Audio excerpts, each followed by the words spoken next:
Hello everyone, this is Karan and I welcome all of you to my YouTube channel. आज की video में हम बात करने वाले हैं नीट 2024 के केमिस्ट्री स्ट्रैटेजी के बारे में। एंड हमारा टारगेट तो है 180 ऑन 180 मार्क्स, और इसी के अकॉर्डिंग मैंने पूरा प्लान डिस्कस किया है। चाहे आप सेल्फ स्टडी करने वाले हो, चाहे आप कोचिंग से पढ़ने वाले हो, कैसे कैसे क्या क्या चीज करनी है, क्या क्या चीज नहीं करनी है और किस चीज का ध्यान रखना है। तो आप पूरे वीडियो को एंड तक देखना, और चैनल पर नए हो तो सब्सक्राइब जरूर कर देना। आप लोग वीडियो देख के जाते हो, सब्सक्राइब नहीं करते हो।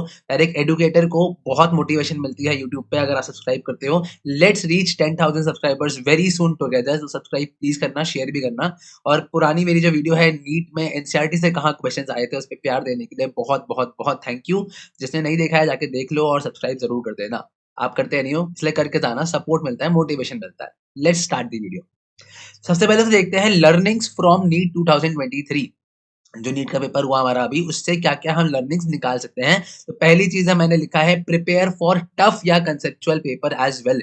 इस बार हल्का सा इन्होंने डीप जाया है, डीप गए हैं ये लोग, हल्का सा कंसेप्चुअल साइड गए थे। तो भाई आपको हर एक चीज के लिए तैयारी करनी है। मैं हमेशा से बोलता हूँ, hope for the best but prepare for the worst. क्या बोलता हूँ? Hope for the best but prepare for the worst. तैयारी आपको हर चीज के अकॉर्डिंग करनी है, बुरा से बुरा कुछ भी हो जाए लेकिन आपका पेपर अच्छा जाना चाहिए। तैयारी इस लेवल की करनी है। दूसरी चीज, प्रिपेयर एवरीथिंग नाइसली। सब कुछ करके जाना है, सब कुछ, ऐसा नहीं कि कुछ छोड़ देना है। करो सब कुछ, अभी टाइम है। Third, in depth coverage of NCERT. आपको लाइन बाय लाइन पढ़नी थी एनसीईआरटी, क्योंकि इस बार काफी सारे क्वेश्चंस बहुत ही डीपली उठाए गए थे, जाके उठाए गए थे एनसीईआरटी से। जिसने एक एक वर्ड पढ़ा होगा और मल्टीपल रिविजन्स। लोग कहते हैं कि सर हम एनसीईआरटी तो पढ़ लेते हैं लेकिन क्वेश्चन हमसे नहीं होते। अरे दादा, आपको एक एक वर्ड याद रखना है, एक एक वर्ड आपके दिमाग में बैठा होना चाहिए। और वो रट्टा मार के सिर्फ नहीं हो सकता, वो बार बार आपको मल्टीपल रिविजन करके इसके बेस्ड क्वेश्चंस को टिक करने से, बार बार प्रैक्टिस करने से, बार बार, तब आपके दिमाग में स्टिक होता है। ठीक है, तो ये चीजें हैं जो आपको करनी है। अब आगे चलते हैं, स्ट्रैटेजी क्या होनी चाहिए। सबसे पहले तो NCERT is bible for NEET chemistry. इसको तो भूलना ही नहीं है, इसको तो भूलना ही नहीं है। ठीक है, और ये इसका प्रूफ मैं लास्ट वीडियो में दे चुका हूँ। ठीक है, जाके वो भी देख सकते हो। अब देखो, लाइन बाय लाइन आपको कवरेज करना है, इन डेप्थ कवरेज करना है। ऐसा नहीं कि रैंडमली रटते जा रहे हैं। जिस जिस चीज का आप लॉजिक निकाल सकते हो, जिस जिस चीज को आप अपने आप से रिलेट करके याद कर सकते हो, आपको इसको उस तरीके से याद रखना है। ठीक है, और उसके साथ, अब क्योंकि पेपर थोड़ा सा कंसेप्चुअल होने के चांसेस पूरे पूरे हैं, क्यों होंगे मैं बताऊंगा, मैंने लिखा भी हुआ है। Watch till and for the details. पूरा एंड तक बने रहना, और अच्छी लगी वीडियो तो लाइक करके जाना और सब्सक्राइब जरूर करके जाना। ठीक है, ऐसा नहीं कि वीडियो देखना सब्सक्राइब नहीं किया, मोटिवेशन दो और अच्छे से कंटेंट दूंगा। ठीक है, अब आपको लाइन बाय लाइन एनसीईआरटी तो पढ़नी ही पढ़नी है। और अगर आपको टीचर से कंसेप्चुअल प्रैक्टिस करने को मिल जाए तो पूरा तो भाई सोने पे सुहागा हो जाएगा, आइसिंग ऑन दी केक हो जाएगा। Line by line NCERT coverage, in depth coverage, एक एक वर्ड कैसे करना है, कैसे हाईलाइट करना है, क्या क्या चीजें याद रखनी है, सब है इस वीडियो में। बस बने रहो पूरे वीडियो के एंड तक, सब कुछ डिस्कस किया है मैंने इस वीडियो में। और किसी टीचर से अगर आप पढ़ सकते हो, कोचिंग अफोर्ड कर सकते हो, आजकल तो काफी क्वालिटी एजुकेशन मिलने लग गया है लो कॉस्ट पे, तब अगर अफोर्ड कर सकते हो तो डेफिनेटली, क्योंकि उस टाइम पे टीचर के पास एक्सपीरियंस होता है कि क्या क्या करना है, क्या क्या नहीं करना है। बाकी मैं भी गाइड तो करता रहूंगा। ठीक है, आपको टीचर से कंसेप्चुअल प्रैक्टिस, लेक्चर जो होते हैं ना, आप कंसेप्ट फोकस करो, और instead of just memorising the things, concept सीखो। इस पे प्रैक्टिस करोगे तो आपको बहुत फायदा होने वाला है। अब मैंने ये बात क्यों बोली, क्योंकि आपको भी पता है कि अब एनसीईआरटी हमारे पास न्यू आ चुकी है। एक है ओल्ड एनसीईआरटी और एक है न्यू एनसीईआरटी। आपको भी पता है कि न्यू एनसीईआरटी में हमारे अप्रोक्सीमेटली 11 चैप्टर्स को रिमूव कर दिया गया है केमिस्ट्री में, क्लास 11 12 को मिला के।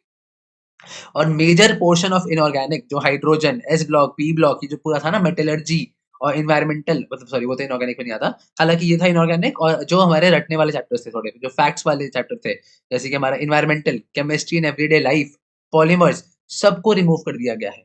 तो ये एक अच्छी चीज भी है, बहुत याद करने वाली चीजें थी। एक एक खराब चीज भी है, क्योंकि भाई अब स्कोरिंग चैप्टर्स चले गए हैं। उसमें क्या था, समझ में आ रहा है नहीं आ रहा, लॉजिक आता है नहीं आता, मैकेनिज्म आता है, घंटा फर्क नहीं पड़ता। बस आप याद करके चले गए, आपको 4 नंबर फटाक से, 4 से पता नहीं, एक क्वेश्चन से 4 और कितने मार्क्स मिल सकते थे, 20 30 नंबर आराम से मिलते थे ऐसे छोटे चैप्टर्स से। लॉस भी है, बट अब इससे ये चीज है, क्योंकि अब ऑर्गेनिक केमिस्ट्री को इन्होंने बिल्कुल नहीं छेड़ा है, और वो छेड़ भी नहीं सकते।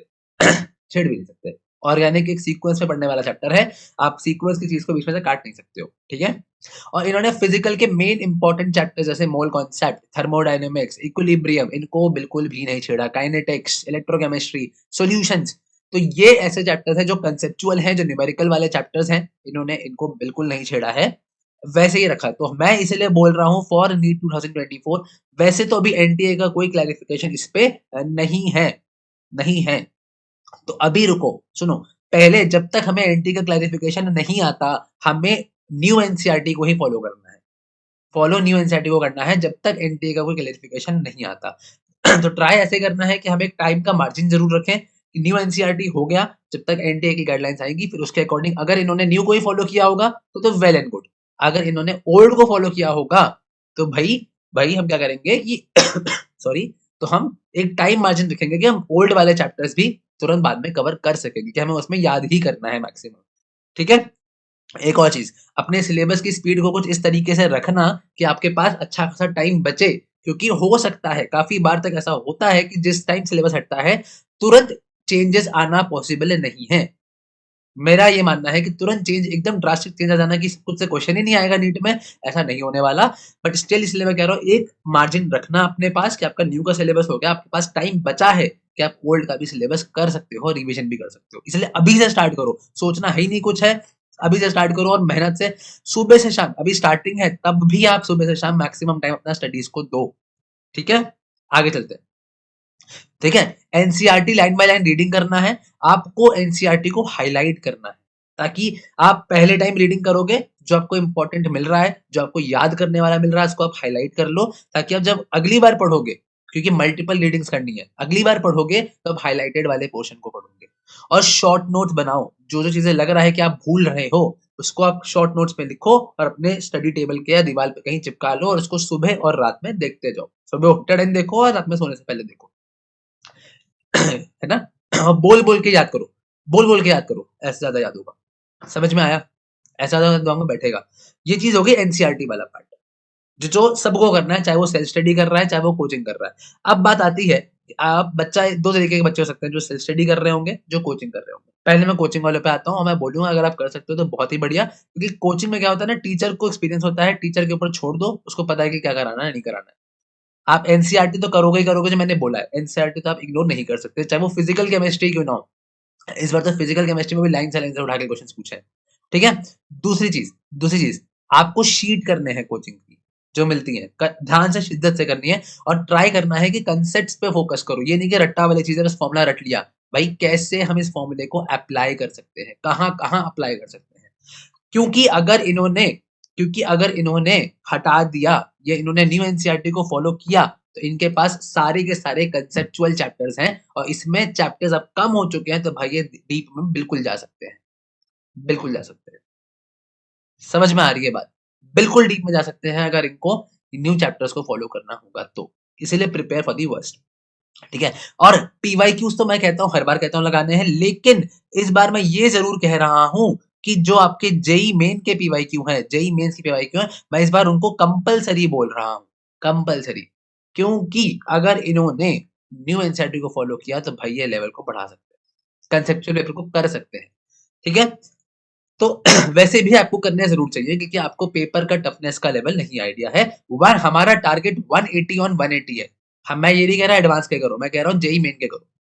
180 ऑन 180 के टारगेट्स के लिए यार थोड़ा सा ऊपर आपको पढ़ना पड़ेगा, कि पेपर चाहे अगर थोड़ा सा भी आ जाए तो आप उसको हैंडल कर ले जाओ।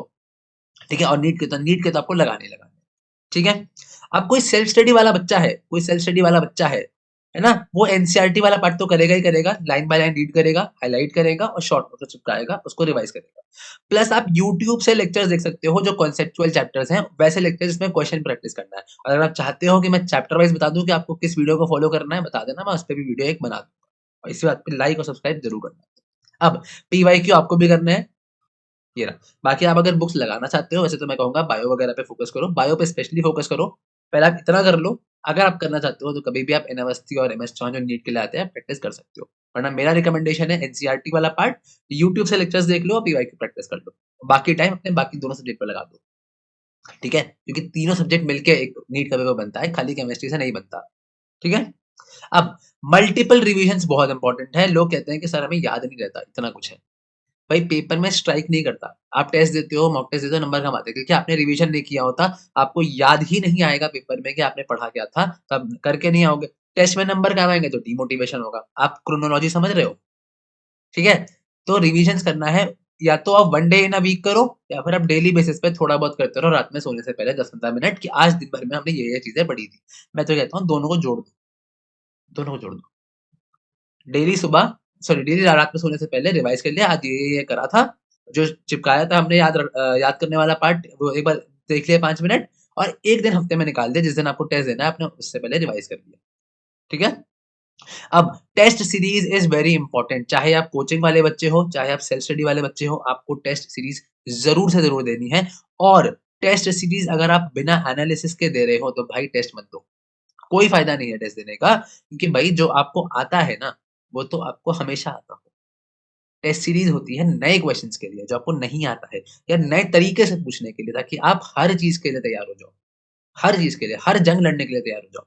अगर आप टेस्ट सीरीज देके छोड़ दे रहे हो या डिमोटिवेट हो जा रहे हो या मेरे नंबर नहीं आ रहे, भाई अगर तुमको सब आता ही होता तो वो टेस्ट किस चीज के लिए था? उसका मतलब ही टेस्ट, स्पेलिंग क्या है? टेस्ट आपको चेक करने के लिए है ना। क्या करना है? आपको बनानी है एक मिस्टेक नोटबुक। मिस्टेक नोटबुक क्या होती है सर? आपने टेस्ट दिया, मान लो आज के दिन टेस्ट दिया, आज है डेट 19th में, मान लो मैंने टेस्ट दिया, मान लो किसी भी चैप्टर का दिया, मान लो मैंने एल्डिहाइड्स कीटोन्स कार्बोक्सिलिक एसिड का दिया, मैंने टेस्ट दिया। अब मैं एक मिस्टेक नोटबुक खोलूंगा, मैं टेस्ट का डालूंगा, आपका डेट, टेस्ट का नाम, और कौन कौन से क्वेश्चंस मेरे से गलत हुए थे, उन क्वेश्चंस का एक्चुअल सॉल्यूशन क्या होना चाहिए और मेरी गलती क्या थी, ये मैं लिखूंगा। सो दैट मैं पेपर से, जब पेपर हमारा नीट का होगा, उससे 1-2 दिन पहले उसको रिवाइज करके जाऊंगा कि भाई मैं ऐसी ऐसी गलतियां करता था और ये गलतियां मुझे नहीं करनी है। और जो क्वेश्चन मैंने सही किए हैं, क्या वो मैंने तुक्के मार के सही किए थे? डिड आई गेस इट, और हमारा सही में लॉजिक था? अगर गेस किया था तो उसका भी लॉजिक लिखेंगे। You have to be true to yourself, आपको अपने एनालिसिस में बहुत ट्रू रहना है वरना दिक्कत हो जाएगी। टेस्ट सीरीज में भले एक टेस्ट में 2 घंटा दो और एनालिसिस में 3-4 घंटे लगा दो, चलेगा भाई। एनालिसिस में जितना टाइम लगाओगे ना आपको उतना टाइम, आपको उतना ही रिजल्ट आपके पेपर में मिलेगा। आज लिख के देता हूँ, लिख दो। जितना डीप एनालिसिस, जितना टाइम लगा के एनालिसिस करोगे ना, मिस्टेक की एक-एक चीज़ लिखोगे, उतना ही आपको फ़ायदा आपके पेपर के टाइम पे मिलेगा। अब देखो, अब मान लो आप कोई सेल्फ स्टडी से पढ़ने वाले बच्चे हो, देखो जो कोचिंग वाले बच्चे हैं वो टीचर्स को फॉलो करो। एनसीईआरटी बस करते रहना जो मैंने बोली है एनसीईआरटी वाला पार्ट, और पीवाईक्यू लगा लेना जेईई मेन के याद से। और अब मान लो जो सेल्फ स्टडी से पढ़ रहा है उसको स्टार्ट कैसे करना है, उसको समझ नहीं आ रहा। पहले तो फिजिकल केमिस्ट्री का मूल कांसेप्ट स्टार्ट करो। मूल कांसेप्ट ये एक बेसिस है, एक फाउंडेशन है फिजिकल केमिस्ट्री का। और इसमें कुछ थ्योरीज दी होती है, जैसे कई बार ये एनसीईआरटी में दिए होते हैं, जिससे क्वेश्चन उठा लेता है, जैसे इस बार भी उठाया, तो उसको तो पढ़ना ही है, स्टार्टिंग में पढ़ लो, एक रीडिंग मार लो। मेन इसमें क्या होता है भाई, फॉर्मूला होता है, कहाँ से आया, कैसे आया और कहाँ पे अप्लाई करना है, मेनली है एप्लीकेशन, कि न्यूमेरिकल को कैसे अप्रोच करना है। न्यूमेरिकल प्रैक्टिस करनी है, कैसे कर सकते हो? बुक से प्रैक्टिस कर सकते हो, वरना आप कोई भी प्रैक्टिस सेशंस यूट्यूब पे देख सकते हो। और पीवाईक्यू तो लगाने ही लगाने हैं, जेईई मेन वगैरह के और नीट के, जेईई मेन के भी लगाने हैं। और इम्पोर्टेंट पॉइंट ये है बेटा कि आप, ऐसा नहीं है कि एक फॉर्मूले पे 10 क्वेश्चन लगा रहे हो, नहीं। अगर बिल्कुल ही कॉन्फिडेंस नहीं आ रहा तो लगाओ, लेकिन आपको डिफरेंट वैराइटीज की प्रैक्टिस करनी है, डिफरेंट वैराइटीज की, ताकि आपके हर एक चीज कवर हो जाए, जितना वो नीट लेवल तक पूछने की क्षमता रखता है। ठीक है? और सबसे इंपॉर्टेंट पॉइंट है कि मार्क योर प्रॉब्लम्स, जो आपको क्वेश्चन नहीं आ रहा ना, उस पे गोला लगा दो। जो इंपॉर्टेंट लग रहा है वेरी इंपॉर्टेंट लिख दो या सितारे बना दो। मैं तो अभी भी देखो सितारे बना के चलता हूँ। अब तुम्हारे सामने एग्जांपल है, मैं तो वीडियो में भी सितारे बना रहा हूँ। ठीक है? ताकि आप अगली बार अगर कभी खोलो ना, तो आपको सारी बुक देखने की जरूरत नहीं है। आप सिर्फ देखोगे ये क्वेश्चन मैंने इंपॉर्टेंट मार्क किया था, इस क्वेश्चन में ये इंपॉर्टेंट कॉन्सेप्ट था, इसको प्रैक्टिस दोबारा कर लेता हूँ। अब अगर आपका ऑर्गेनिक वीक है, आप अभी 12th के बच्चे हो, या अगर आप अभी ड्रॉप ले रहे हो, रिपीट कर रहे हो, आपकी ऑर्गेनिक वीक है, तो मैं कहूँगा कि फिजिकल केमिस्ट्री के बाद एक बार ना जीओसी पढ़ लेना। आप लेक्चर से पढ़ सकते हो, कोई वन शॉट देख लो या जीओसी की पूरी सीरीज देख लो। आप चाहते हो मैं टॉपिक वाइज वीडियो बना दूं, कहाँ से पढ़ना है किसका, तो आप कमेंट कर देना। ठीक है?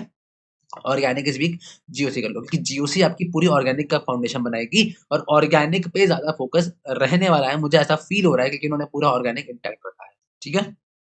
चले, बढ़िया एकदम।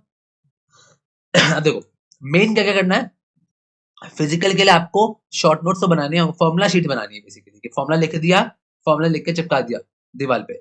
ऑर्गेनिक केमिस्ट्री के लिए रिएजेंट्स का यूज, कहानी नहीं लिखनी है। रिएजेंट लिखा, क्या करता है, सिंपल लिख दो। नेम रिएक्शन में एल्डोल कंडेंसेशन, लिखोगे NaOH डाइल्यूट यूज़ करते हैं, अल्फा हाइड्रोजन हमें चाहिए, ऐसे करके प्रोडक्ट ये बन जाता है। That is it. Short note बना के चिपका दिया या फिर एक शीट बना ली अलग से। इनकी शीट्स बना लो, ताकि आपको बार-बार बुक्स में या मोटी-मोटी नोट्स में नहीं ढूँढना पड़ रहा है, आप सीधे कभी भी रिवाइज़ कर सकते हो। और आपको नेम रिएक्शन पढ़नी हो तो हमने प्लेलिस्ट बना रखी है चैनल पे, आप उसको पढ़ सकते हो। नेम रिएक्शंस हैं, हाइड्रोकार्बन्स की मोस्ट इम्पोर्टेंट रिएक्शंस। हमने तो पहले से ही नेम रिएक्शन में जेईई मेन के पीवाईक्यूज़ कराए थे। देख लो आप ये चीज़। पहले से ही नेम रिएक्शन में हमने जेईई मेन के क्वेश्चंस करा रखे थे। प्रैक्टिस कन्वर्जन्स, कन्वर्जन्स के क्वेश्चन भी आते हैं, मैंने पहले से ही स्टार्ट कर रखे थे। मेरे अगर नेम रिएक्शन की वीडियो याद हो, तो मैंने उसमें कन्वर्जन्स करा रखे हैं। तो this is it for this video.